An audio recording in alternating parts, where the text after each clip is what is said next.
प्यारे विद्यार्थियों, आप लोग कैसे हैं? आशा करता हूं कि आप अच्छे होंगे, स्वस्थ होंगे और आप पढ़ाई के प्रति अग्रसर होंगे और आगे बढ़ने का प्रयास कर रहे हैं। और आपको आवश्यकता है एनटीपीसी के प्रश्नों को हम किस प्रकार से बनाएं, तैयारी कैसे करें। तो आपको बता दें, हम अपने इस चैनल के माध्यम से आपको वही काम कर रहे हैं कि आपकी तैयारी को बेहतर नहीं बेहतरीन करने का प्रयास कर रहे हैं, जिससे आप एक पोस्ट के प्रति आप लक्ष्य बना के चल सको और अपनी तैयारी को बेहतर करके एक पोस्ट आप प्राप्त कर सको। और आप पता होनी चाहिए, हाल ही में एनटीपीसी स्नातक लेवल का CBT1 एग्ज़ाम हुआ था और वहाँ पर आपने शायद एग्ज़ाम दिया होगा तो अच्छी बात है, नहीं दिया तो कोई बात नहीं है। लेकिन जो एग्ज़ाम देख रहा है उसको पता होगा कि प्रश्न का लेवल कैसा था, किस प्रकार के प्रश्न आ रहे थे। जो नहीं दिया था उसको बताना चाह रहे हैं, जो देख रहा है उसको भी बताना चाह रहे हैं कि भाई पेपर प्रश्न किस प्रकार से आए थे। हम 2025 के ही प्रश्न पत्र इस वीडियो के माध्यम से कवर करा रहे हैं। तो आज हम 5/6/2025 का मतलब 5 जून से 24 जून के मध्य एग्ज़ाम हुआ था इस तारीख के मध्य में। और रही बात यहाँ पर, हम शिफ्ट बाय डे बाय प्रश्नों को कवर करा रहे हैं। और आप नए हो तो आपको बता दें, जी हमारा सेकेंड शिफ्ट चलने वाला है। यहाँ पर रीजनिंग की हम टॉप 15 प्रश्न कवर करेंगे। अगले पार्ट में 15 प्रश्न होगा तो पूरा 30 प्रश्नों का समाधान हो जाएगा। अगर आपने इस तारीख का पहला शिफ्ट नहीं देखा है, मैथ्स का वीडियो, रीजनिंग का वीडियो, GK/GS का, मैथ्स का, रीजनिंग का, GK/GS का पूरा वीडियो कवर हो चुका है। प्लेलिस्ट का नाम रहेगा RRB NTPC MCQ 2025 के प्रश्नों का समाधान और भंडारा। तो जाके भंडारा खाएं और समाधान भी ले लें। और मिलते हैं हम इस वीडियो का पहला प्रश्न के चलते हैं रीजनिंग की तरफ। बने रहे लास्ट तक, आपको 15 प्रश्न कवर होगा, 2 पार्ट में कवर होगा पूरा शिफ्ट। बढ़िया बेहतरीन तरीके से समझा के बता। अगर आपने पिछला बकाया शिफ्ट नहीं देखा मेरे प्यारे भाई तो जाके देख लीजिएगा, क्योंकि आपको इससे तर्क वितर्क करने में आसानी होगी कि प्रश्न का लेवल क्या है, पैटर्न क्या आ रहा है शिफ्ट बाय डे बाय। चलिए पहला प्रश्न आपके समक्ष है। हमें यहाँ जो कह रहा है उसको आप घर में पढ़ लीजिएगा, मेरे पास समय नहीं फिलहाल। हमें कह रहा है यहाँ पहला समूह, दूसरा समूह, तीसरा समूह, इन तीनों आपसी संबंध है। उसी प्रकार आपको बोल रहा है पहला, दूसरा, तीसरा, इनमें आपसी संबंध है। उसी प्रकार आपको अनुसरण करके आपको बताना है कि इनके नियम से कौन सा ऑप्शन नियम बिल्कुल सेम लागू कर रहा है। हमने कहा ठीक है भाई, बता ही देते हैं, अभी क्या तकलीफ है। तो पहला प्रश्न है, पिछले शिफ्ट की तुलना में जो नया प्रश्न आया है याद रखें। तो हमने कहा देखिएगा, अगर आपको ऐसे ही देखते बनता ठीक है, वरना आप क्रमांक लिखकर भी तर्क वितर्क लगा सकते हो, या इससे दिमाग लगाओ या इससे दिमाग लगाओ। हमने कहा इससे दिमाग लगा भाई। ई मतलब होता है 5, है कि नहीं। एल मतलब होता है 12, है कि नहीं। जी मतलब 7 भाई। एन मतलब 14 होता है कि नहीं। आई मतलब 9 होता है। के मतलब 11 होता है। इतना तो आप कर पाओगे, है कि नहीं। हमने कहा कि भाई 5 और 2 7, देख रहे हो, 7 और 2 9 हो गया, ठीक है। यहाँ हमने कहा भाई ये क्या हो रहा भाई, भाई 2 जोड़ रहा है +2 हमने कहा ठीक है, अगर हम दिमाग लगा लें कि +2 हो रहा है, उसी प्रकार से यहाँ दिमाग लगाए नेक्स्ट वाले डाटा में, तो आप देख पा रहे होंगे अगर हम यहाँ चले बढ़ते क्रम में तो यहाँ -2 हो रहा है, यहाँ देखेंगे तो -3 हो रहा है। कुछ समझे। इस प्रकार से अगर ऑप्शन आपका ये नियम जो है वो यहाँ पर भी है, उसी प्रकार आपको ऑप्शन सेकंड में नियम मिल रहा है। ये बात को हम लगा के बताते, आई मतलब 9 होता है और 15 मतलब 16 हो जाएगा, है कि नहीं। और के मतलब 11 हो जाएगा और 18 मतलब R हो जाएगा। M 13 O 15। अब देखिए आप लोग खुद, हम समझाने के चक्कर में आपको डाटा फैला के बता रहे हैं, वरना आप तो समझ गए होंगे कि भाई क्या आने वाला है। +2 हुआ था, +2 हाँ हुआ है, -2 हुआ था, -3 हुआ था। देख लो ना भाई, -3 हुआ कि नहीं बताओ भाई। प्लस फिर यहाँ +2 11 बनेगा, +2 13 बनेगा। उसी प्रकार से हमने कहा -2 करेंगे तो 18 बनेगा और -3 करेंगे तो 15 बनेगा। मतलब ऑप्शन अपना सेकंड राइट है, जो नियम को फॉलो कर गया। समझे। वैसे आपको पूरा नहीं करना था, आपको तर्क वितर्क लगाना था और आंसर ऐसे ही पाना था ऑप्शन से। नेक्स्ट प्रश्न लास्ट तक बने रहे मेरे प्यारे भाई। 100% ऑथेंटिक और सही है, आप शिफ्ट और तारीख भी क्रॉस वेरीफाई कर सकते हो। चलिए, पिछले शिफ्ट की तुलना में कुछ नया प्रश्न आया है, पहला भी नया था, ये भी नया है। और हर टॉपिक का याद रखें, हर टाइप का अधिकतम कम से कम 3 प्रश्न और अधिकतम 3 प्रश्न आते हैं, कम से कम 2 और अधिकतम 3। यहाँ देखिएगा, एस का मतलब माइनस होता है, क्यू का मतलब गुणा होता है, आर का मतलब भाग होता है, पी का मतलब प्लस होता है। तो निम्नलिखित समीकरण में प्रश्न चिन्ह के स्थान पर क्या आएगा? देखिएगा, हमने कहा 1 का 1 हो रहा भाई। अब देखिए पी का मतलब क्या हो रहा देखें, हमने कहा 1, 1 का मतलब 1 हो गया। हमने कहा पी, पी भाई कहाँ पर है? पी मतलब होता है प्लस, पी मतलब क्या होता है? प्लस होता है। हमने कहा 4 का 45 है फिलहाल ना। आर, हमने कहा भाई आर मतलब तो भाग होता है, ये भाग रख दिए, ठीक है। उसी प्रकार हमने कहा भाग के बाद 2 आएगा। अब क्यू, क्यू की बात करें तो गुणा हो रहा भाई, 2 का 2 हो जाएगा, ऐसा मतलब माइनस हो रहा है, यहाँ माइनस लगा लो 4। अब देखो इस प्रकार से आप हल करोगे तो आपके पास डाटा इस प्रकार से बन रहा है। हम एक काम करते हैं, पहले भाग लगाएंगे। तो भैया जी देखो 45 बटा कितना 2 है, मतलब 45 भागा 2 है।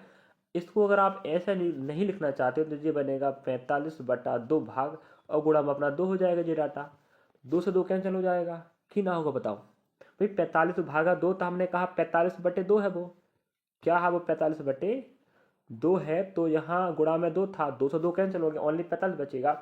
45 फिर एक 46, अब 46 में 4 जाएगा तो 42 तो आएगा ना भाई। हाँ, तो आपने देखा कुछ नया प्रश्न है? हाँ है। इस प्रकार से आपको बोर्ड मास रूल के साथ पहले आपको चिन्हों को, जो कहना चाह रहा है, अक्षर समूह दिया है, आप अक्षर दिए हैं उनको चिन्ह के रूप में कन्वर्ट करना है, उसके बाद आपको बोर्ड मास रूल लगाना। अगला प्रश्न आप देख पा रहे होंगे, आपको बता दें कम से कम आप लोग मेरे भाई विद्यार्थियों 4 से 5 शिफ्टों को अच्छे से देखना हो रीजनिंग के। अगर 4 से 5 शिफ्टों को अगर आप देख लिए, समझ जाओ कि आप रेलवे के कोई भी वैकेंसी हो जाए, यही रीजनिंग, यही पैटर्न, यही प्रश्न आने वाले हैं, यही टॉपिक के। जी गांठ बांध दीजिएगा, अलग से नहीं आएगा। दिए गए यह समझ आएंगे, यह प्रश्न नीचे दिए गए शब्दों पर आधारित है। यहाँ जो आप डाटा देख रहे हो इसके बारे में जो बात बोल रहा है रखें वो बता देते हैं कि क्या निर्देश बोला है। प्रत्येक शब्द में, यहाँ जो शब्द दिख रहे हैं, शब्द शब्द शब्द, ठीक है, प्रत्येक शब्द में प्रत्येक स्वर को अंग्रेजी वाला क्रम में ठीक बाद वाले अक्षर से, मतलब आपके पास जो भी समूह है इसमें अगर स्वर होगा तो आपको अगला कोड देना है। यदि प्रत्येक व्यंजन को पिछला कोड देना है पिछले वाले से। क्या समझे आप लोग? देखो हमारे पास अंग्रेजी लेटर में पूरा ए से जेड तक आपको 26 मिलेंगे, जिसमें से 5 आपके स्वर होते हैं, मतलब ए, ई, आई, ओ, यू। इन्हें याद रखिएगा, अभी काम आएगा। ए, ई, आई, ओ, यू स्वर होते हैं जिनकी संख्या 5 होती है। वही 26 में जब 5 चला जाएगा तो 21 बचेगा, इन्हें हम क्या बोलते हैं? व्यंजन कहते हैं। क्या कहते हैं? व्यंजन कहते हैं। अगर हैंड राइटिंग आपको ना समझ में आए तो ध्यानपूर्वक सुनिएगा और देखिएगा, और अगर आपका बेसिक क्लियर है तो आप बेहतरीन समझ पाओगे PYQ क्लास को, या आप 2025 के प्रश्न पत्रों को। और बिल्कुल 100% अप टू डेट प्रश्न चल रहे हैं, जे नहीं कि भाई 18-19 के प्रश्न चला रहे हैं, नहीं, 2025 के प्रश्न चल रहे हैं, याद रखें। चलिए, अगर आपका बेसिक क्लियर है तो आपको बेहतरीन समझ में आएगा, नहीं है थोड़ा दिक्कत होगा, लेकिन समझने का प्रयास करें। हमें बोल दिया है भाई स्वरों को अगला कोड देना है, व्यंजनों को पिछला कोड देना है। इस प्रकार जो नया समूह बनेगा उन अक्षर समूह में कोई स्वर नहीं है, ऐसे कितने समूह होंगे? जिनमें कोई स्वर नहीं है ऐसे कितने समूह होंगे? हमने कहा ठीक है। अब देखिएगा, आपको पहले हल करने का प्रयास करेंगे। हमने कहा पहला समूह दिख रहा है भाई, ए क्या होता है? ए हमारे पास क्या स्वर है, स्वर को बोल दिया है अगला कोड देना। हमने कहा भाई ए के बाद बी आएगा, और सी अपना क्या है? व्यंजन है, तो पिछला कोड देना पड़ेगा। टी अपना क्या है भाई? व्यंजन है, उसको हमें क्या करना है? पिछला कोड देना। क्या आएगा? वो एस आएगा। समझे जी? आपका डाटा बैठ गया। नेक्स्ट, उसी प्रकार से हम चलते हैं बी। बी भाई, बी आपका क्या होता है? व्यंजन होता है, उसको आप क्या करना है? अगला कोड देना है। कुछ बिगड़ रहा है क्या? ठीक है, चलिए बी की बात करें। बी अपना क्या व्यंजन है? व्यंजन है मतलब क्या होगा भाई? वो आपको व्यंजन, देखो व्यंजन को क्या करना? पिछला कोड देना, मतलब बी के पहले ए आएगा भाई, क्यों ना आएगा बताओ? आएगा ना। हाँ, हमने कहा अगर यू की बात करें, यू अपना क्या होता है? स्वर होता है, स्वर को ठीक आगे बढ़ाना है तो भाई एस के बाद टी आता है, और एस है, एस के पहले टी आएगा, क्योंकि हमें पिछला देना है इसमें। नेक्स्ट, अब बात करते हैं सी। सी की बात करें, सी एक व्यंजन है, पिछला देना पड़ेगा, तो भाई बी आएगा। और हमने कहा ए, ए व्यंजन नहीं स्वर है, स्वर को एक आगे बढ़ाओ, बी बनेगा। और आर, आर अपना क्या है, व्यंजन है, पिछला देना पड़ेगा, तो क्या बनेगा वो, क्यू बनेगा। ठीक है, वैसे मुझे लग रहा है कि आप समझ पा रहे होंगे। डी, भाई डी क्या है, डी स्वर है ना व्यंजन है, अगर व्यंजन है तो पिछला कोड देना पड़ेगा, तो सी बनेगा। और बी, अब ए है, ए स्वर है, अगला कोड दे दीजिएगा। डी क्या है, व्यंजन है, पिछला कोड दे दें। इस प्रकार से आपने देखा, इस प्रकार से हम डी कोड करना है। डी कोड होने के बाद आपको बोल रहा है इस प्रकार बने कितने अक्षर समूह में, 1 2 3 4, 4 समूह बनेंगे जिनमें कोई में स्वर नहीं है, उनकी संख्या बताओ। हमने कहा यहाँ पर तो भाई स्वर नहीं है, यहाँ पर भी, यहाँ पर भी स्वर नहीं है, यहाँ पर भी स्वर नहीं है, सब व्यंजन का बना है, व्यंजन का बना है, व्यंजन का बना है, सिर्फ स्वर आपका यहाँ पर है। तो कितने समूह में स्वर नहीं है, तो आप कहेंगे भैया पहले वाले में नहीं है, तीसरे में नहीं है, चौथे में नहीं है। इसका मतलब 3 ऐसे समूह बन रहे हैं जिनमें स्वर नहीं है। बताइएगा कितना इजी प्रश्न था कि नहीं। हाँ, हम नेक्स्ट प्रश्न को बढ़ेंगे विद्यार्थियों। चलिए नेक्स्ट प्रश्न आप देख पा रहे होंगे। हाँ, अब जो आपको अभी 1 2 3 जितने प्रश्न मिले याद रखें, वो पिछले शिफ्ट में नहीं आए थे उस पैटर्न का। जो अभी जो प्रश्न आया है ये तो पहले भी आ चुका है, और हर शिफ्ट में याद रखें इसका 2 और अधिकतम 3 प्रश्न आने की फुल गारंटी है। नेक्स्ट, अब यहाँ से हम प्रश्नों को लेके चलते हैं। आपको याद रखें कंप्यूटर के प्रश्न भी कवर हो रहे हैं, कंप्यूटर के प्लेलिस्ट में करंट अफेयर का क्लास भी लग रहा है, करंट अफेयर क्लास में जाके देख लीजिएगा। और एनटीपीसी वाले तो आपको इसी प्लेलिस्ट में आपको मैथ्स का, रीजनिंग का, जीके का सभी अलग अलग पार्ट मिल जाएगा। सुनील बिंदु ए से ड्राइविंग शुरू चलो एक काम करते, डायग्राम बनाते चलते हैं। यहाँ आपको ध्यान रखना, थोड़ा सा स्पेस यहाँ कम रहता है, तो थोड़ा सा अगला प्रश्न आपको दिख रहा है जीके जेस का। हाँ, जीके जेस की हो चुकी क्लास, ये वाली हम पढ़ा चुके हैं। पहला शिफ्ट, दूसरा शिफ्ट, तीसरा शिफ्ट सब हो चुके, याद रखें तारीख 5 तारीख के। सुनील बिंदु ए से ड्राइव शुरू करता, हमने कहा अगर बिंदु हम यहाँ रखते हैं, ठीक है, बिंदु यहाँ रखें, यहाँ शुरू करता है और बोल दी दक्षिण की ओर, हमने कहा दक्षिण नीचे आता, कितना चलेगा 11 किलोमीटर। फिर वह बाएं मुड़ता है और 3 चलता है। अब देखो बाएं मतलब क्या होता है भाई, आपका दायां उसका बाएं होगा, 3 चलेगा। याद रखना, अगर उसका चेहरा नीचे तरफ समझ जाओ, आपका दायां उसका बायां होगा, तो बायां 3 चला, बाएं है ना। फिर बाएं मुड़ता है 4 चलता। अब बाएं मतलब देखो, अब उसका चेहरा पूर्व तरफ है, मतलब बाएं मतलब ऊपर से चलेगा, बाएं कितना चलेगा भाई 4 चलेगा, हमने कहा 4 चलिए 4। फिर बाएं मुड़ता है 12 किलोमीटर चलता, हमने कहा यहाँ पहुंचा है, बाएं मतलब होता है आपका बायां उसका बायां, बायां कितना चलेगा 12 किलोमीटर चलेगा। अंत में दाएं मुड़ता है, दाएं मतलब क्या होगा भाई, ऊपर जाएगा तो दाएं आएगा, नीचे आएगा तो बाएं आएगा। दाएं चलता है 7 किलोमीटर, यहाँ कहा हम 7 चल लिया, ठीक है, यहाँ पहुंच गया। इसका नाम ए दिया गया, इसका नाम पी दिया है। अब एक प्रश्न, और ऐसे प्रश्न मैं बताऊं पिछले शिफ्ट में 2 या 3 प्रश्न पूछा था, और हर शिफ्ट में पूछेगा, ये नहीं कि एक शिफ्ट में पूछ लिया। कुछ प्रश्न होंगे जो अलग आएंगे, बाकी कुछ प्रश्न ऐसे हैं बिल्कुल सेम टू सेम वहीं आएंगे, बस डाटा चेंज रहेगा। अब प्रश्न पूछता है, आप देख पा रहे होंगे, बिंदु पी पर रुक जाता है, बिंदु ए पर पुनः पहुंचने के लिए उसे किस दिशा में व कितनी दूरी तय करनी होगी। हमने कहा अगर पी यहाँ है तो उसको इधर जाना पड़ेगा, मतलब पूर्व तरफ। तो हमने कहा पूर्व तो फर्स्ट में मिल रहा है, सेकंड में भी, थर्ड में, फोर में नहीं, तो फोर आंसर नहीं आ सकता। अब दूरी देखो, दूरी कैसे निकालेंगे याद रखिएगा, आपको बताते दूरी निकालने का तरीका। हमने कहा ये पूरी दूरी कितनी है 12 किलोमीटर, और ये कितना है 3। अब ये 3 है तो यहाँ तक कितना होगा 3 होगा। अब बताओ पूरा पूरा 12 हो गया, तो ये 9 तो होगा ना, कि नहीं होगा ये बताओ, तो ये 9 होगा। जब पूरा 12 है, जब जे वाला 3 हो गया तो जे भी 3 होगा, और जे 9 होगा।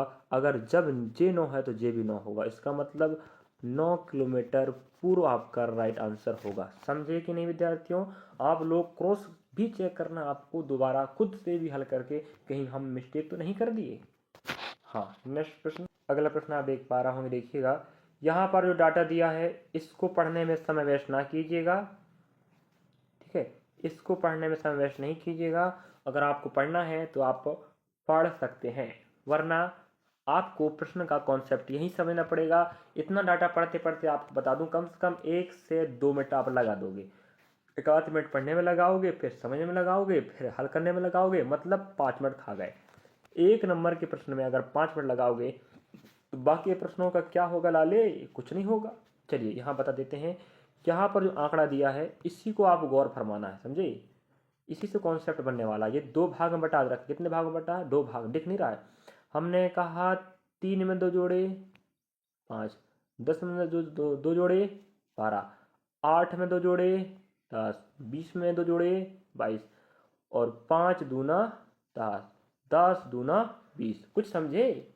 हाँ समझे होंगे आप लोग। +2 +2, 20 दूना 40, यहाँ 2 प्लस, यहाँ 2 प्लस, यहाँ 2 गुणा।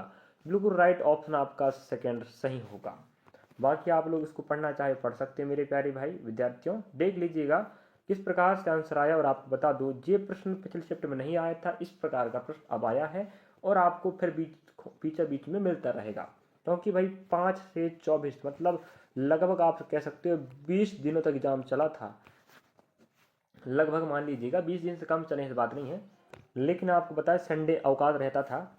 और हम उम्मीद करेंगे कि आप समझे होंगे इस प्रकार के प्रश्नों को। नेक्स्ट प्रश्न पर बढ़ते हैं। अगला प्रश्न, ABCDEF नहीं याद रखें। GHI एक गोलाकार मेज के पारिता है, उसके केंद्र की ओर अभिमुख होकर बैठे हैं। ए के दाईं ओर से गिनने पर, क्या बोल रहा है? ए के दाईं ओर से गिनने पर ए और एच के बीच केवल 2 लोग बैठे हैं। एच और डी के बीच केवल 2 लोग बैठे हैं। ए और एफ के बीच केवल 3 लोग बैठे हैं। सी आई के ठीक बाईं ओर पड़ोस में बैठा है। जी के बाईं ओर तीसरा स्थान पर कौन बैठा है? देखिएगा शानदार प्रश्न पूछा। इसके पहले भी आपको बता दें हमें पिछले शिफ्ट में लगभग 2 या 3 प्रश्न पूछा था बैठक व्यवस्था का। यहाँ पर पूछा इस प्रकार से, आपको बोल कर रख दिया किस प्रकार से बैठेंगे। बोल दिया है हमें, बोला है वृत्ताकार और सबके चेहरे कहाँ होंगे? गोलाकार मतलब वृत्ताकार मानिएगा। सबके चेहरे होंगे भाई आपके केंद्र तरफ। और भाई लोग कितने अपने पास? 1 2 3 4 5 6 7 लोग बैठे हैं। अब देखो हम आपको बता दें, जो फर्स्ट बिंदु पकड़ते हैं क्या बोल रहा है? ए के दाई गिनने। हमने कहा अगर ए यहाँ बैठ रहा है, अच्छे देखना भाई क्योंकि स्पेस कम पड़ता है, थोड़ा समझाने में दिक्कत होता है, डायग्राम समझ में नहीं आता है। हमने कहा ए अगर यहाँ बैठा है, अगर ए यहाँ बैठ गया तो ए के दाएं गिनने से अगर ए यहाँ बैठा चेहरा ऊपर तक रहेगा, मतलब आपका चेहरा उसके चेहरा मान लीजिएगा, आपका राइट उसका राइट। के दाएं गिनने पर ए और एच के बीच में केवल 2 लोग बैठे। हमने कहा 1 2, यहाँ एच बैठेगा, तभी तो ए के दाएं गिनने से ए यहाँ बैठा है भाई, दाएं गिनने से मतलब आपका दाया, 2 लोग बैठेंगे। ठीक है, फिर क्या था? एच। और अब देखो हमें एक बात पता चल गया है कि इस पूरी बैठक व्यवस्था में 7 लोग हैं। अब 4 लोग बैठ गए, हमने कहा 4 ये 5 6 7 लोग बैठ गए, हो गए पूरे। अब कौन कहाँ बैठा ये बात की पुष्टि बाद में होगा, लेकिन बैठ तो गए। अब देखिएगा एच और डी के बीच केवल 3 लोग बैठे। हमने कहा एच तो यहाँ बैठा है भाई। अब ये नहीं बोला कि राइट से लेफ्ट से, हमने कहा 3 लोग बैठे हैं। तो हमें एक काम करते हैं, क्या बोल रहा है? 2 लोग बैठे। ठीक है, अगर मैं एच को यहाँ दिमाग लगाऊं और डी को यहाँ लगाऊं तो कोई तकलीफ है? नहीं भाई, 1 2 बैठ गए 2 लोग, 1 2 लोग हो गए ना। हाँ नेक्स्ट, ए और बी के बीच में केवल 3 लोग बैठे हैं। क्या बोल रहा है? ए और बी के बीच। हमने कहा ए तो यहाँ पहले से बैठ चुका है, अगर हम 1 2 3 कहें तो हमने कहा यहाँ बैठा देते हैं बी को। 1 2 3 हो गए बीच में। अभी भी नहीं बोला है कि ए से राइट तरफ या लेफ्ट तरफ, अगर लेफ्ट तरफ लेते हैं तो जगह बचेगा नहीं। 1 2 3, यहाँ तो पहले से एच बैठ चुका है तो यहाँ पर बी आ नहीं सकता। इसका मतलब ए से राइट तरफ ही घुमा के आपको काउंट करके 3 लोग बीच में बैठाना पड़ेगा। फिर क्या कहता है? आई के ठीक बाईं ओर कौन बैठा है? सी। अब दे बताओ, आई के बाईं ओर दोनों अगल बगल पड़ोसी हैं। पड़ोसी हैं तो मान लीजिएगा दोनों के लिए जगह चाहिए बिल्कुल अगल बगल, तो हमारे पास यहाँ जगह नहीं, यहीं बैठेंगे। हमने कहा अगर आई यहाँ बैठेगा तभी तो आई का बायां मतलब आपका बायां, उसके बाई में कौन बैठेगा? सी बैठेगा बाई बगल में।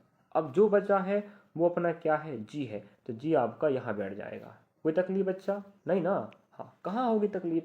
अगर आपके पास समझने की क्षमता है तो हम भी रखते हैं समझाने की क्षमता, बस थोड़ा स्पेस कम पड़ता है, वरना इतना समझा के बताएंगे ना, मजा आ जाएगा तुम्हें भाई। चलिए, ऑफलाइन क्लास भी संचालित होती है। ऑफलाइन क्लास में हम बेहतरीन समझा पाते हैं क्योंकि हमारे पास स्पेस होता है समझाने का, और यहाँ थोड़ा सा जगह नहीं होता, मोबाइल से आप जानकारी बनती, वीडियो रिकॉर्ड करना पड़ता है, फिर थोड़ा सा समस्या हो ही जाता है। अब देखो हमें क्या पूछ रहा है, जी के बाईं ओर से।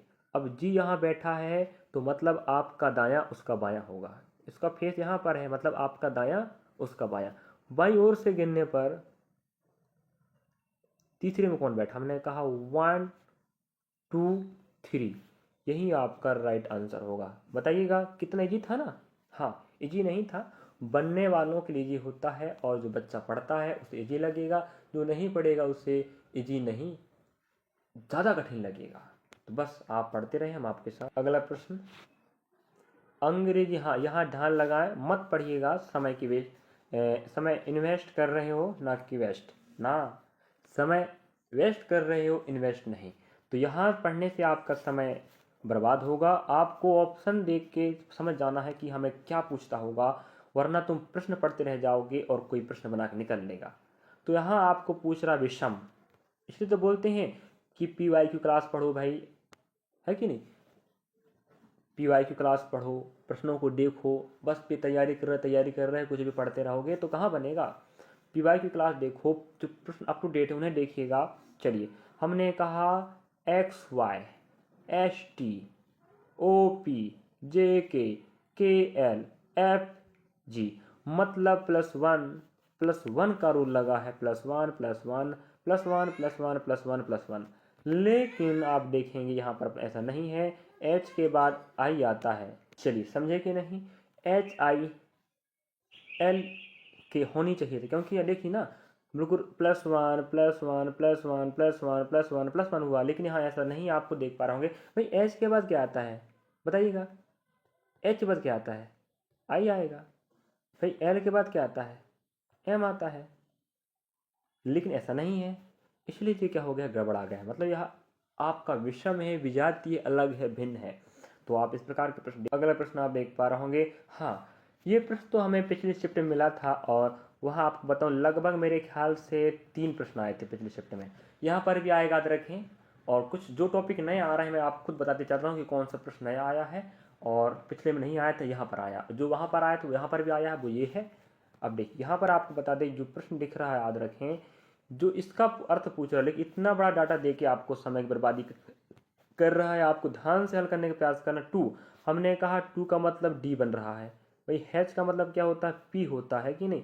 एट का मतलब क्या होता है, Z होता है भाई। 7 का मतलब क्या होता है भाई, L होता है कि नहीं।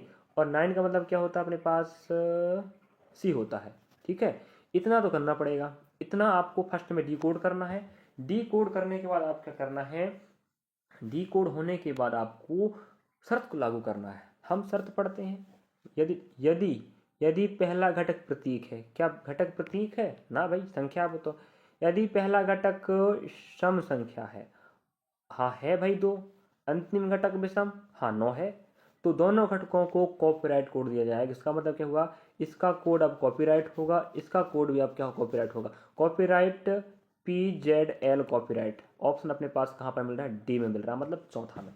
तो इसमें क्या तकलीफ थी, कोई तकलीफ नहीं थी। अब मत कहना सर इतना इजी प्रश्न कहाँ आता है, आप कुछ भी दिखा रहे हो, ऐसे तो प्रश्न पत्र में नहीं आते हैं। तो इसका मतलब ये कि आप सबसे बड़े मूर्ख हो, आपको पता ही नहीं है भाई। ये मत सोचिएगा कि हम क्या पढ़ाएंगे, ये सोचिएगा पढ़ा क्या रहे हैं। बिल्कुल 100% लिख के बोल देते हैं, यही प्रश्न आते हैं, यही प्रश्न आने वाले हैं। काम लायक पढ़ाएंगे ना, तुम्हारा समय खोटी करें ना अपना समय, हमारे पास भी नहीं है समय। हम ऐसे बच्चों को सहयोग करना चाहते हैं जो आर्थिक कमज़ोर हैं, जानकारी उनके पास नहीं पहुंच पा रही है कि पढ़ना कैसे, तैयारी तो करना है भाई, तो उनका सहयोग कर पा रहे हैं। जो बच्चे पढ़ना चाहते हैं पढ़िएगा मेरे साथ भाई, चिंता ना करें, 100% सही जानकारी होगी। ठीक है, अगला प्रश्न आप देख पा रहे होंगे, देखिएगा। इसके पहले भी हम एक प्रश्न पूछा था, आपको पता होगा इसी जैसा था, लेकिन वो टॉपिक अलग था, याद रखें। गणितीय संख्याएं का प्रश्न आएगा, पिछले शिफ्ट में भी हमें 2-3 प्रश्न मिला, यहाँ पर भी 2-3 प्रश्न मिलेगा। ये तो सेकेंड शिफ्ट का फर्स्ट पार्ट चल रहा है, और जस्ट इसके बाद हम सेकेंड पार्ट लेंगे सेकेंड शिफ्ट का, समझे? तो आप सिस्टमेटिक देखिएगा, शिफ्ट और हम तारीख ऊपर लिख देते हैं थंबनेल में। प्लस का मतलब माइनस होता है, माइनस का मतलब गुणा होता है, गुणा का मतलब भाग होता है, भाग का मतलब प्लस होता है। वहाँ आपको परस्पर बदलने कह दिया था मेरे ख्याल से। परस्पर बदलने की बात करेगा तो अलग दिमाग लगता है। प्लस का मतलब माइनस, माइनस का मतलब प्लस होता है, माइनस का मतलब गुणा, गुणा का मतलब माइनस होता है, परस्पर की बात। लेकिन नहीं, यहाँ पर परस्पर नहीं कह रहा है। देखो यहाँ हमें कह दिया भाग का मतलब, देखिएगा भाग का मतलब क्या होता है। रुकिए थोड़ा सा, देखो हमारे पास कितना है, 502 है। स्पेस कम पड़ जाता है, हैंड राइटिंग आती नहीं है। बस आपका सपोर्ट बना रहे, एक दिन हम बहुत अच्छा काम करेंगे। भाई भाग का मतलब होता है प्लस, भाग का मतलब क्या होता है, प्लस होता है। हमने कहा 502 प्लस 78, ठीक है। अब ये बताओ, प्लस का मतलब होता है माइनस, दिख रहा है, तो हमने कहा -2 लगा देते हैं। भाई माइनस का मतलब क्या होता है, गुणा होता है, आप देख पा रहे होंगे। तो हमने कहा गुणा 500, फिर क्षमा चाहते हैं 258, ठीक है। वही बात करें गुणा, गुणा का मतलब भाग होता है, हमने कहा भाग लगा दें, तो बस इतना तो करना था। अब देखो हमारे पास यहाँ हम जोड़ भी सकते हैं, पहले याद रखें 78 और 2 बनेगा 80, मतलब ये बनेगा 580 माइनस, हमने कहा भाग लगाएंगे, पहले भाग लगाना चाहिए, लेकिन माइनस का काम तो लास्ट में होगा, उसके पहले प्लस है तो पहले प्लस हो जाएगा, तो अलग हल हो रहा वो। हमने कहा 2 एकम 2, 2 सत्ते 14, 2 इनाम 18, मतलब आएगा 779। इतना आएगा कि नहीं बताओ? हाँ इतना आएगा। और हम इससे गुणा करेंगे तो आपको बता, गुणा करने पर आने वाला 258, कितना आएगा 258, ये बताइएगा, ठीक है। तो 580 माइनस 258, 580 माइनस 258, अब ये बताइएगा 58 आ रहा है। अब अपने ख्याल से नहीं, तुम्हारे ख्याल से इतना बड़ा आंसर आ सकता है? कभी नहीं आए, कभी नहीं आएगा। जानबूझ कर क्या बेवकूफ़ी तुक्का नहीं मारना भाई। अब हमने कहा भाई 10 में से जब 8 जाएगा 2 ही बचेगा, और हमने कहा मेरे भाई यहाँ तो इकाई में 2 नहीं है, यहाँ 2 नहीं, आंसर अपना ऑप्शन तीसरा राइट होगा। अब रही बात, क्या पूरा हल करना पड़ेगा? करना पड़ेगा। का ही करें भाई, यहाँ 8 में एक उधार चला गया, 7 बचा, 7 में 5 गए 2 आएगा, और यहाँ मेरे भाई 5 में 2 गए 3 आएगा, 322। ये बताओ हल करने में समय लगा, लेकिन आंसर बताने में समय नहीं लगेगा। हमें ऑप्शन देता क्यों है, ऑप्शन का सहारा क्यों दिया जाता है? ऐसे में तो फिर पुस्तक की पढ़ाई हो जाएगी 10वीं 11वीं 12वीं की, पूरा उत्तर माना लगा, उत्तर लिखो हल कर करके, ऐसा नहीं है ना। हाँ तो 722 आपका राइट आंसर आया। हमने तो इकाई से ही ला के बता दिया था, क्योंकि इकलौता ऑप्शन था जिसकी इकाई में 2 था। तो आपको पेपर में यही काम करना है, समझे कि नहीं? इसलिए बोलते हैं शॉर्ट सटीक बिल्कुल बेसिक तरीका समझाने का काम करेंगे। अगला प्रश्न आप देख पा रहे हो, और आप क्रॉस वेरीफाई भी कर लेना मेरे प्यारे भाई विद्यार्थियों, अगर आपको लगता है कि गलत जानकारी तो नहीं है करके। और जिसके एग्जाम था वो तो पढ़ ही ले भाई, देख ले कि हाँ ऐसे प्रश्न आए थे मेरे में, वो खुद कह देगा, देखना अगर देखेगा तो। पढ़ने वाला होगा तो याद होगा, नहीं तो कहाँ याद रहेगा, कुछ और याद रहता उन लोगों को। 32 प्रश्न क्रमांक याद रखें। कथन 3 दिया है, सभी कार बस हैं, सभी बस ट्रक हैं, कुछ बस जहाज हैं। अब देखो डायग्राम तो बनाना पड़ेगा। और आपको बता दूं पिछला शिफ्ट में हमें कथन निष्कर्ष का प्रश्न नहीं पूछा था, पिछले शिफ्ट में कथन निष्कर्ष का प्रश्न नहीं पूछा था। हमने कहा ये हो गया कार, ठीक चलिएगा। तो देखो हमने कहा ये कार है, अपनी भाषा में लिखो कोई दिक्कत नहीं, का मतलब कार, ठीक है। सभी कार, जितने भी कार हैं सबके सब क्या हो गए, बस हो गए। चलो सी लिख लो भाई, क्या है लिखना चाहोगे? सी कार ही रहने के बताओ। चलो सी लिख लो भाई, नहीं लिखाओगे भाई, कार मतलब CAR होता है, आप के बोल रहे हो। तो सभी कार क्या हो गए, बस हो गए। आप पता नहीं सभी के लिए ऊपर साउंड जाता है। नेक्स्ट, अगर हम फर्स्ट बिंदु पकड़े कथन तो हमने डायग्राम बनाया, हमने कहा हम सेकंड ना पढ़ के थर्ड पढ़ लेते हैं। कुछ बस जहाज है, कुछ बस क्या है, जहाज है। तो हमने कहा जे बन गए भाई, कुछ बस में सिर्फ कुछ बस क्या है, जहाज है। तो हमने कहा बस के एरिया को हमने क्या बना दिया, जहाज, वो भी थोड़े से। बस का अगर आधा हिस्सा जा रहा है थोड़ा सा, आप देख पा रहे हो जी हिस्सा, तो क्या कहलाता है वो कुछ। अब हमें नेक्स्ट क्या था सेकंड में, सभी बस ट्रैक हैं। अब देखो जितने भी बस हैं, समझे, जितने बस दिख रहे हैं आपको, जितने बस दिख रहे हैं, जितने भी बस दिख रहे हैं बस, ये क्या हो जाएंगे, ट्रैक। तो हमने कहा ट्रक, है कि नहीं। ट्रैक हमारा क्या हो जाएगा जी, टी हो जाएगा, टी, ठीक है, क्या हो जाएगा, टी। सभी बस क्या होगा, ट्रैक हो गए, तो सभी के ऊपर राउंड आएगा। हाँ, इतना डायग्राम आपको बनाती बननी चाहिए। सर्वप्रथम आपको अगर फ्लो चार्ट जिसे हम बोलते हैं वैनारिक, हाँ, अगर आपको वैनारिक बनाते नहीं बन रहा है तो समझ जाइएगा ये इस अध्याय को आप नहीं कवर कर पाओगे। कथनों को समझ के डायग्राम बनाओ, डायग्रामों से निष्कर्ष चलाओ और आंसर पाओ। पिछले चैप्टर में नहीं आया था, लेकिन निष्कर्ष चलते हैं। कुछ जहाज कार हैं। अब ये बताओ, आपका कार ये है और जहाज ये है, क्या कार के साथ टच हो रहा है, कुछ में नहीं हो रहा है, इसका मतलब पहला गलत हो गया। नेक्स्ट, सभी ट्रक कार हैं। अब ये बताओ, हरा वाला पूरा क्या है, ट्रक है। क्या इतने सारे ट्रक इस कार में आ सकते हैं छोटे से एरिया में, नहीं।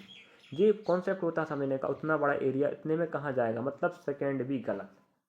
मेरे प्यारे भाई समझे होंगे आप लोग, इसका मतलब पहला भी गलत दूसरा भी गलत, मतलब निष्कर्ष ना तो पहला और ना ही दूसरा अनुसरण कर रहा है। क्या आपको हमारे पढ़ाने का तरीका अच्छा लगता है या हम सही जानकारी दे पा रहे हैं? आप लोग कमेंट क्यों नहीं करते ये बताओ। 10 लोग भी देख रहे हैं मैं ना, बड़ी खुशी होगी कि हम मेहनत कर रहे हैं उन बच्चों का जो पढ़ना चाह रहे हैं। बिल्कुल चिंता ना करना आप, अच्छा लगे वीडियो तो बस सपोर्ट करना मेरे भाई। आपका सपोर्ट से मेरा सहयोग जो कहते हैं हौसला बढ़ता है कि बच्चे मुझे देख रहे हैं, पसंद कर रहे हैं। चलिए अगला प्रश्न देख पा रहे होंगे, शिफ्ट वहीं तारीख वहीं है और यहाँ पर आपको CDEF STU में प्रत्येक की परीक्षा सोमवार से शुरू कर रविवार को समाप्त होने वाले एक ही सप्ताह के अलग अलग दिन होती है। टी से पहले केवल 2 व्यक्तियों की परीक्षा होती है। डी के बाद केवल 1 व्यक्ति की परीक्षा होती है। टी और एफ के बीच केवल 3 व्यक्ति की परीक्षा होती है। ई और सी के बीच केवल 1 व्यक्ति की परीक्षा होती है। यू की परीक्षा ई से ठीक पहले होती है। निम्नलिखित में से किसकी परीक्षा शुक्रवार को होगी? चलिएगा, हमें पूछ रहा है शुक्रवार को या शुक्रवार के दिन किस की परीक्षा होगी, तो कोई बात नहीं है, हम अपना काम करेंगे, इसमें क्या तकलीफ है। तो जूमिंग करना पड़ेगा याद रखें, ठीक है।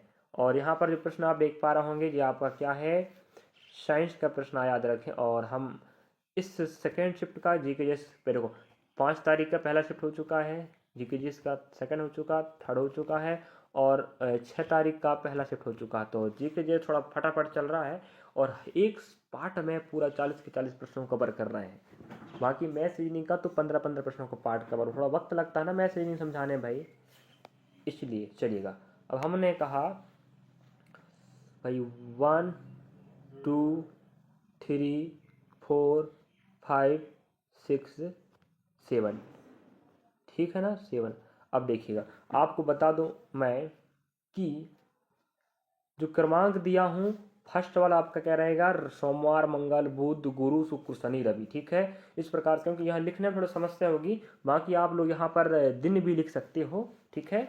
बाकी शुरुआत होगा सोमवार से, ठीक है। अब देखना, थोड़ा स्पेस की समस्या है। देखो यहाँ बोल रहा है टी से पहले केवल 2 व्यक्तियों की परीक्षा है। हमने कहा टी से पहले अगर 2 लोगों की परीक्षा, इसका मतलब थर्ड रैंक पर टी बैठेगा, तभी तो यहाँ पर और यहाँ पर 2 लोगों की परीक्षा होगी। मतलब पहला क्रमांक बता रहा, पहली परीक्षा, दूसरी परीक्षा, तीसरी, चौथी, पांचवी। तो परीक्षा का शुभारंभ 1 तारीख से हो रहा है। हमने कहा 1 मतलब सोमवार मानना पड़ेगा, सोमवार नहीं लिख पा रहा हूँ फिलहाल में, स्पेस कम है। तो टी से पहले बोल दिया, अगर टी से पहले 2 लोगों की हो चुकी है मतलब टी का मंगलवार को होगा, सॉरी बुधवार को, मतलब थर्ड दिन होगा। नेक्स्ट, डी के बाद केवल 1 व्यक्ति की परीक्षा होती है। डी के बाद मतलब छठे में कौन बैठेगा, डी बैठेगा, तभी तो 1 व्यक्ति की परीक्षा होगी ना लास्ट में जो बचेगा। तो बोल दिया डी के बाद केवल 1 व्यक्ति की परीक्षा होती है, तो एक डी का होगा 6वें नंबर पर, मतलब शनिवार। नेक्स्ट, टी और एफ के बीच में केवल 3 व्यक्ति की परीक्षा होती है। किसके बीच में, टी और एफ। हमने कहा अगर यहाँ 1, देखो टी और एफ के बीच में, कोई मिस्टेक नहीं हो रहा है भाई, चलो हमें एक बात बोल दिया है, टी और एफ के बीच में। अब ये बताओ, टी तो बैठ चुका पहले, हमने कहा 1 2 3, अगर हमने कहा एक यहाँ बैठेगा, एक यहाँ परीक्षा होगी, एक परीक्षा होगी, तो एफ अपना लास्ट में आएगा। एफ मतलब क्या आ रहा है, 7 आ रहा है, मतलब रविवार, ठीक है। हो गए 3 लोग। भाई एक यहाँ बैठ जाए, एक यहाँ, एक की परीक्षा यहाँ होगी, एक की परीक्षा यहाँ, एक की परीक्षा यहाँ, तभी तो क्या आएगा, एफ और टी के बीच में 3 लोगों की परीक्षा होगी। नेक्स्ट, ई और सी के बीच केवल एक व्यक्ति, हमने कहा अगर हम ई को यहाँ बैठा दें तभी तो बीच में एक व्यक्ति होगा टी, और यहाँ कौन आ जाएगा, सी आ जाएगा। और आगे बोल रहा है यू की परीक्षा ई से ठीक पहले होती है, हमने कहा अगर ई यहाँ बैठा है, ई यहाँ बैठा है तो यू इसके ऊपर आएगा, समझे। अब जो बच्चा है वो क्या आपका एस है, और हमें पूछ रहा शुक्रवार के बारे में, हमने कहा एक सोमवार, मंगलवार, बुधवार, गुरुवार, शुक्रवार। शुक्रवार मतलब होता है 5, और 5 मतलब क्या हो रहा है यहाँ पर एस। तो भाई शुक्रवार के दिन किस व्यक्ति की परीक्षा है, एस की परीक्षा है। माफ़ी चाहेंगे, इस पर थोड़ा कम पड़ता है तो समझाने में थोड़ी समस्या होती है, लेकिन आप पढ़ने वाले बच्चे, समझदार बच्चे समझ गए होंगे कि नहीं। हाँ, नेक्स्ट प्रश्न देख, अगला प्रश्न आपके समक्ष है, दी गई श्रृंखला में प्रश्न चिन्ह के स्थान पर क्या आएगा। ठीक है, प्रश्न चिन्ह के स्थान पूछ रहा भाई, तो हमने कहा ठीक है बताते इसमें क्या तकलीफ है। भाई 802, 800, 796, 790, 782। और आपको बता दें इस प्रकार का श्रृंखला सीरीज का प्रश्न हमें पिछले शिफ्ट में पूछा था, लोग इजी वाला पूछा था भाई, ये भी इजी, इतना बहुत इजी है। देखो यह हमने कहा -2, यहाँ -4, यहाँ -6, यहाँ -8 हो रहा है, यहाँ -10 होगा, और -10 होगा तो बनेगा 792, कर लीजिएगा। अगर 10 जाएगा तो 72 ही तो आएगा 82 में, 82 में 10 गए 72, 700 को 700, मतलब -2, -4, -6, -8, -10। तो बिल्कुल भैया विषम संख्या नहीं, सम संख्या के रूल में। इसके पहले जो पार्ट में हमने फर्स्ट चैप्टर में कवर कराया था वहाँ पर विषम संख्या के रूप में घट रहा था, माइनस माइनस, यहाँ पर माइनस वो भी हो रहा है सम संख्या के रूप में, -2, -4, -6, -8, -10। ये आपका ऑप्शन फर्स्ट राइट हो जाएगा। तो कुछ प्रश्न इजी होते हैं, सब के लिए इजी नहीं होंगे, जो बच्चा पढ़ेगा उसको इजी लगेगा, बाकी नहीं पढ़ने वालों को इजी प्रश्न भी कठिन लगते हैं। हाँ, अगला प्रश्न आप देख पा रहे होंगे, पिछले शिफ्ट में आपको बता दूं इसी प्रकार का प्रश्न मिला था हमें रक्त संबंध का, और 2 या 3 प्रश्न आएंगे, कम से कम 2 आएगा, अधिकतम 3 आएगा कोई भी टॉपिक का। और आपको पता होनी चाहिए रक्त संबंध के 3 टाइप के प्रश्न बनते हैं, उनमें से एक जे प्रश्न है, और इसको अधिकांश प्रश्न अभी तक पूछा है, बाकी अभी देखना होगा आपको। कम से कम हम 5 से 6 शिफ्ट कवर कराएंगे रीजनिंग का, बस इतने शिफ्टों में आप लोग खुद भी तर्क नहीं वितर्क लगा सकते हो, तर्क वितर्क खुद कर पाओगे। चलिएगा, यहाँ आपको बता दें प्लस का मतलब माता होता है, ये सब दंत पर नहीं पढ़ना। प्लस मतलब माता, माइनस मतलब भाई, गुणा मतलब पत्नी, और भाग मतलब पिता, बस। अब देखिएगा यहाँ से आपको बता दें, यहाँ से आप समझिएगा, देखो क्यू का गुणा मतलब क्या होता है, आपको हमेशा राइट टू लेफ्ट चलना है, याद रखें डायग्राम बना के। क्यू गुणा कहाँ भाई, हाँ पत्नी, क्यू की पत्नी पी है, हमने कहा भाई ठीक है, अगर क्यू यहाँ बैठेगा तो उसकी पत्नी कौन हो गई, पी हो गई, मतलब ये महिला है, तो हम इसको माइनस कर दें और आपका जो क्या हो जाएगा, पुरुष। ठीक है, चलो नेक्स्ट। अब देखो यहाँ पर बोल रहा है पी भागा पिता, तो पी का पिता ओ है, हमने कहा पी का पिता कौन है, ओ है, तो ये पुरुष, पुरुष हो जाएगा, पिता है तो। ठीक है, मेल को आपको प्लस लेके चलना है और महिला को आपको माइनस लेके चलना है, क्योंकि तभी तो बताएंगे माता है कि पिता भाई। चलो नेक्स्ट, और ओ माइनस मतलब क्या होता है, भाई, तो ओ का भाई एन है, हमने कहा ठीक है, अगर ओ यहाँ है तो उसका भैया एन यहाँ रहेगा, लड़का है जे भी। ठीक है, अब देखो एन प्लस मतलब क्या होता है, माता, एन की माता एम है, हमने कहा एम है माता एन की, मतलब ये महिला वर्ग में आएगी माइनस। कोई तकलीफ बच्चा नहीं है।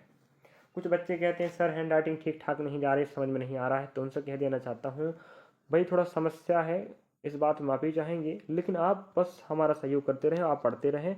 अगर आप में जुनून है, जज्बा है, तो मैं पढ़ाने का जज्बा रखता हूँ और पढ़ा के सिखा के आपको बहुत कुछ तैयारी करा पाऊँगा। बस आप धीरे धीरे हमारा सहयोग करते रहें, हम आपका सहयोग करते रहेंगे। एक दिन हम एक बड़ा प्लेटफॉर्म बनाएंगे, तब आप देखिएगा कि मेहनत रंग लाएगी हमारा। थोड़ा सा समाधान तो हो नहीं पाएगा फिलहाल, बट आप लोग प्रयास कीजिएगा। वैसे डाटाओं को सुनना अच्छे से, समझना अच्छे से, देखना चाहिए कि हम बोल क्या रहे हैं और लिख क्या रहे हैं। चलिए, अब हमें प्रश्न पूछ रहा है क्यू से संबंध एम के बारे में, क्यू से लेके चलना है संबंध, तो तो हमने कहा ऑप्शन देखिएगा, पत्नी के पिता की माता। राइट आंसर मान रहा था, हम बता दें, पत्नी के पिता। देखो, आप क्यू हैं, आपकी पत्नी पी है, पी के पिता की माता है। क्या सही बात है कि ना, बताओ। हाँ है, यही आपका राइट आंसर आएगा। देख लीजिए आप लोग खुद क्या कह रहा है भाई। क्यू से आपको रास्ता लेके चलना एम तक, चला नहीं। तो हमने कहा ऑप्शन के अकॉर्डिंग अगर आप ऑप्शन देखोगे तो भैया क्या आएगा, क्यू की पत्नी के पिता की माता है ना भाई। एन और ओ भाई भाई भाई है भाई। एन की माता एम है तो ओ की माता भी एम होगी, तो मतलब पत्नी के पिता की माता आपका राइट आंसर होगा। कौन? क्यू। तो आप लोग समझ गए होंगे, इस प्रकार से आंसर आएगा। नेक्स्ट प्रश्न पर बढ़ रहे हैं। अगला प्रश्न आपके समक्ष है और आपको बता दूं ये प्रश्न भी पिछले शिफ्ट में नहीं आया था, इस शिफ्ट में आया है और हम बना के दिखाएंगे। बहुत इजी, याद रखें। देखिएगा, एक निश्चित कूट भाषा में ग्यू अर्थपूर्ण हो या ना हो कोई दिक्कत नहीं, ठीक है। ग्यू को भैया 4628 के रूप में कूटबद्ध किया जाता है और VOLT को 3567 के रूप में कूटबद्ध किया जाता है। तो आपको वी का कोड पूछ रहा है। किसका कोड पूछ रहा है? वी का। आपको बता दूं, एक झटके में आंसर आएगा। वी का कोड क्या यहाँ वी है? हाँ, वी यहाँ पर है। इसका मतलब ये हुआ, आपको बता दें, वी का कोड यहाँ भी वी है, यहाँ भी वी है। मतलब यहाँ ऐसा आंकड़ा ढूंढो जो यहाँ पर होनी चाहिए, बिल्कुल सेम। हमने कहा भाई ऑप्शन पकड़े, यहाँ दो है, यहाँ दो है, यहाँ दो नहीं है भाई। यहाँ भी है, यहाँ भी है, तो यहाँ भी ऐसा आंकड़ा होनी चाहिए, यहाँ भी ऐसा आंकड़ा, दोनों जगह क्या होनी चाहिए? बराबर। मतलब वही डाटा सेम। हमने कहा दो यहाँ पर है लेकिन यहाँ पर नहीं है, कोड नहीं बनेगा। तीन यहाँ पर है लेकिन यहाँ नहीं है। 5 यहाँ पर है, यहाँ पर नहीं है। इसका मतलब 6 की बात करें, हाँ 6 यहाँ पर है और 6 यहाँ पर है, तो बी यहाँ पर है, बी यहाँ पर है, दोनों जगह बी है तो दोनों जगह 6 है। मतलब बी का जो कोड बनेगा वो 6C बनेगा। वैसे आंसर हम फर्स्ट ऑप्शन से लेके चलते तो कब की आंसर आ चुका होता, लेकिन मैं आपको समझाना चाह रहा था कि किस प्रकार से आंसर लाया जाता और किस प्रकार से आप छांट सकते हो। बताओ विद्यार्थियों, कितना ईजी था कि नहीं? हाँ ईजी था। और जी के जीएस की क्लास लग रही है। करंट अफेयर भी पढ़ा रहे हैं, कंप्यूटर भी पढ़ा रहे हैं। प्लेलिस्ट में प्लेलिस्ट में कंप्यूटर मिलेगा, करंट अफेयर कंप्यूटर मिलेगा। और मैथ्स रीजनिंग जीके जीएस आपको हमारे आरआरबी एनटीपीसी एमसीक्यू 2025 के प्रश्नों का समाधान और भंडारा की प्लेलिस्ट मिलेगा और बिल्कुल 100% मिलेगा भाई, सही सटीक। नेक्स्ट प्रश्न, अगला प्रश्न आपके समक्ष और आप प्रश्न देखकर समझ गए होंगे ये भाई ये तभी हमें साइज के जैसा प्रश्न मिला था। नहीं कहोगे क्या? कहोगे, तब कह पाओगे जब कंटिन्यू आप देखोगे, लगातार देखोगे। चलिएगा, लेकिन आपको बता दें इसके जैसा प्रश्न हमें पिछले शिफ्ट में मिल चुका है और शायद इसके 2 3 4 प्रश्न पहले मिल चुका, लेकिन वो थोड़ा अलग था। देखो, प्लस और माइनस को परस्पर बदलना है, गुणा और भाग को परस्पर बदलना है और चिन्हों को चेंज करके आपको दिए गए समीकरण का उत्तर बताना है। अब आपको बता दूं, मैं मेरे ख्याल से मैंने पिछले पाठ में, मतलब पिछले शिफ्ट में आपको बताऊं, मैंने प्रश्न होमवर्क में दिया था जो अभी तक किसी ने भी नहीं बताया। आपको याद होनी चाहिए, हमने दिया है पिछले पाठ में, है कि नहीं? दिया था भाई। चलिए, बात यहाँ पर ये आती है विद्यार्थियों, यहाँ प्लस का मतलब माइनस नहीं होता है, प्लस का मतलब माइनस होता है, साथ में माइनस का मतलब प्लस होता है। गुणा का मतलब भाग होता है, भाग का मतलब माइनस होता है। इसके पहले एक प्रश्न आया था, वो लेफ्ट का मान राइट हो रहा था, लेकिन यहाँ लेफ्ट का मान राइट होता, राइट का मान लेफ्ट होता। मतलब ये लेफ्ट में ये राइट में, इसका मान राइट वाला होगा, राइट वाला का मान लेफ्ट होगा। बस अदला बदली करेंगे। तो हमने कहा ठीक है, देखिएगा यहाँ हम चेंज करते हैं। तो आपको पता है भाग का मतलब गुणा हो रहा है, तो यहाँ गुणा कर देते हैं भाई। माइनस का मतलब प्लस होगा, गुणा हो जाए, सॉरी गुणा का मतलब भाग हो रहा है, यहाँ माइनस हो जाएगा। अब हम एक काम करते हैं, 12 भाई 12 36 करेंगे, 36 के 6 बनेगा। पहले भाग भी लगा सकते हैं, इस बात नहीं है, लेकिन भाग लगा लेते हैं भाई, चलो, नहीं तो बोर्ड मास के खिलाफ हो जाएगा। 7 एकम 7, है कि नहीं? समझ जाए, ठीक चल रहा है ना? सॉरी, यहाँ ये भाई पूरा बिगड़ गया। यहाँ गुणा हो जाएगा, यहाँ प्लस हो जाएगा, यहाँ पर भाग हो जाएगा, यहाँ माइनस हो जाएगा। हमने कहा 7 एकम 7, एक बचेगा, 2 बचेगा, 7 चौके 28 आएगा। ना आगे बता। अभी 98 में भाग लगाओगे 7 का, क्योंकि गुणा का मतलब भाग ही तो लेना है। जब आप 7 का भाग लगाओगे 98 में 14 आएगा, हमने कहा प्लस -35। 12 तिया 36, 36 के 6 भैया, 12 छिंग 72, और 72 और 3 जोड़ोगे तो 75 बनेगा, मतलब 756।